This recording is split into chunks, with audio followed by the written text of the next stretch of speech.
Amin si Loli bang. Oh, jadi Anak di bawah gini, umur, gimana, kalau Bang? masalah penangguhan itu hak kepolisian ya.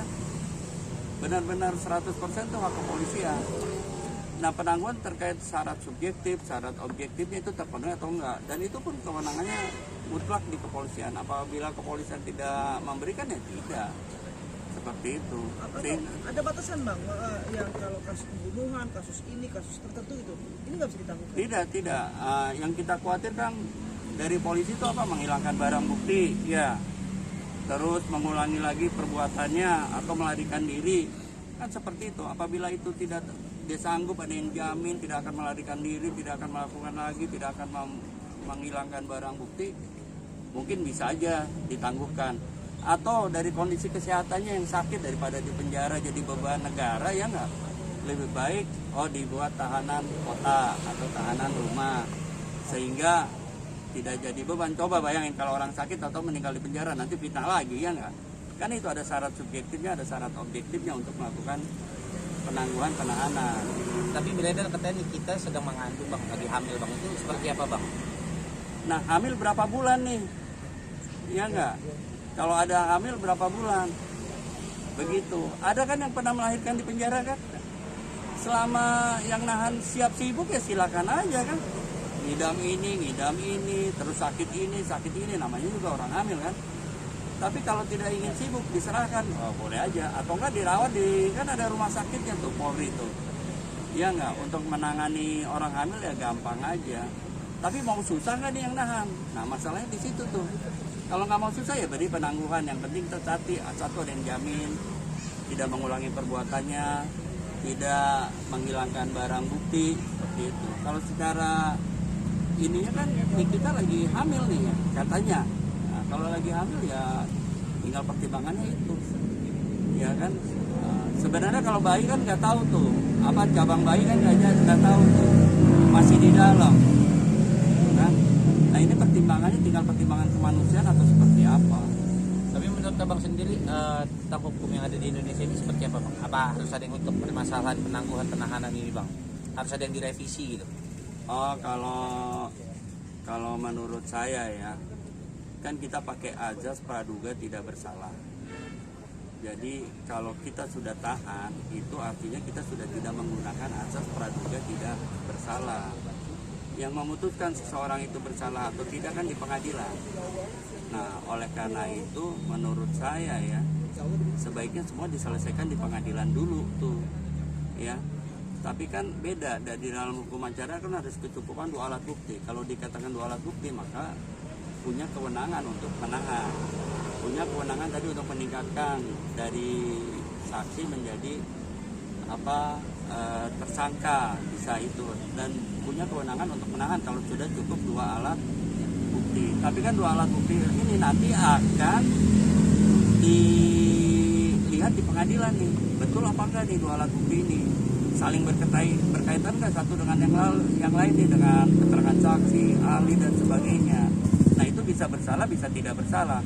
Tapi kan bagi yang sudah terlanjur ditahan, sudah jelek nih nama baiknya, dan sudah dihukum, walaupun hanya misalnya dalam proses itu 4 bulan, tapi sudah mengalami siksaan nih, siksaan batin, fisik dia, bahkan siksaan dari sosial ya, dari masyarakat. Tahu-tahu misalnya dibebaskan di pengadilan, kan repot nih, harus ada ganti rugi dan sebagainya. Oleh karena itu, kalau menurut saya sebaiknya itu ditahan atau tidak ditahan setelah proses itu terjadi di pengadilan. Jadi pihak penyidik hanya menyodorkan nih bukti-buktinya aja nih, 2 alat bukti. Setelah disodorkan 2 alat bukti, jaksa siap nuntut, penuntutan, gelar nih sidang bersalah atau tidak bersalah. Nah, maksud saya seperti itu. Sebaiknya sih saya berpikir tidak perlu ditahan ya, selama dia tidak melarikan diri, tidak menghilangkan barang bukti, ya kan, tidak mengulangi perbuatannya, itu seharusnya sih tidak ditahan. Ya, memang saya berharap hukum ke depan itu tidak banyak penahanan terhadap orang, karena itu beban negara. Kecuali kalau sudah divonis bersalah, itu kan tanggung jawab negara. Kalau orang ditahan kan makan harus ditanggung, kesehatan harus ditanggung, dan lain-lain itu. Sehingga kan negara keluar uang. Coba bayangkan, ada berapa banyak setiap hari ya yang bermasalah. Ada berapa banyak di tahanan Polri, di tahanan kejaksaan, di tahanan pengadilan, belum di lembaga pemasyarakatan tuh banyak sekali. Dan itu keuangan negara tentu akan boros di situ. Nah itulah yang perlu dipertimbangkan. Salah satu solusinya adalah adanya keadilan restoratif yang tidak perlu ditahan, diselesaikan secara damai, ya, sehingga tahanan di kepolisian, kejaksaan, pengadilan sampai lembaga pemasyarakatan tidak penuh. Karena kalau udah statusnya jadi tahanan, semua biaya itu ditanggung oleh negara. Oleh karena itu untuk menghemat keuangan negara, saya pikir tidak perlu banyak penahanan. Kita gunakan tadi ajas praduga tidak bersalah, ditahan setelah ada putusan bersalah di pengadilan. Bang, ketika ini kan ditahan 20 hari Bang, misalkan nanti di pengadilan diputus tidak bersalah sih, ini yang ditahan ini bisa, ini nggak sih Bang, minta haknya ganti tuh rugi dong, kan dia tidak bersalah. ke siapa Bang? Ya, ke negara dituntut tuh secara perdata tuh, apa di kepolisian, apa di kejaksaan, apa di pengadilan, kan dituntut tuh secara perdata. Kenapa nih? Bisa saya dianggap bersalah terlebih dahulu, padahal pengadilan belum memvonisnya bersalah gitu. Itu, jadi ya sudahlah, kalau menurut saya kalau kita menggunakan ajas praduga tidak bersalah, orang dianggap tidak bersalah terlebih dahulu sampai betul-betul terbukti, sampai betul-betul ada vonis pengadilan, itu baru ditahan. Jadi selesai sidang langsung ditahan tuh kalau vonis bersalah. Walaupun ada upaya hukum banding dan sebagainya, itu ditahan dulu kalau sudah vonis pengadilan. Tapi kalau dalam proses penyelidikan, penyidikan, ya itu sebaiknya jangan. Kalau masalah tadi khawatir, nah tadi kan subjektif objektif, ini khawatir kan yang melarikan diri, kan jangan ngerepotin tuh. Kalau misalnya tahu-tahu udah cukup 2 alat bukti tapi takut melarikan diri, pada saat diajukan ke pengadilan dia melarikan diri, kan cukup merepotkan.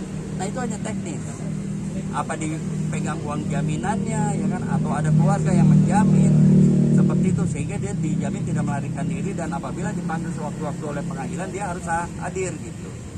Seperti itu sih, itu hanya masalah teknis ya, tapi pada prinsipnya saya kurang setuju adanya penahanan di tahap penyelidikan, di penyidikan penuntutan gitu. Sebaiknya penahanan itu dilakukan setelah ada putusan pengadilan.